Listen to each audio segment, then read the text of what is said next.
તો રાજ્યના વન વિભાગ તરફથી વન સેતુ ચેતના યાત્રા યોજાશે। અંબાજીથી ઉમરગામ સુધી આ વન સેતુ ચેતના યાત્રાનું આયોજન કરવામાં આવ્યું છે। 18 જાન્યુઆરીથી આ વન સેતુ ચેતના યાત્રાનો પ્રારંભ થશે।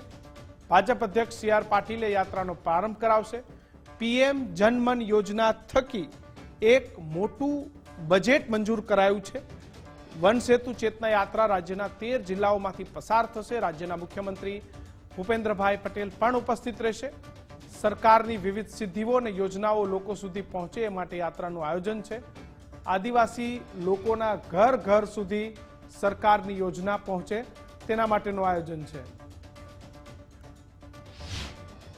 યાત્રા માત્ર 13 જે જિલ્લાઓ કે જે વન વિસ્તારની અંદર આવે છે ને 51 તાલુકાઓ એટલે કે જે વનબંધુ કલ્યાણ યોજના છે અને PM જનમન યોજના છે એનો સકારાત્મક રીતે લોકો સુધી યોજનાનો લાભ મળે એનો ઉદ્દેશ એટલો જ છે। લોકોનો લાભ લગે, લોકો કઈ રીતના લઈ શકે।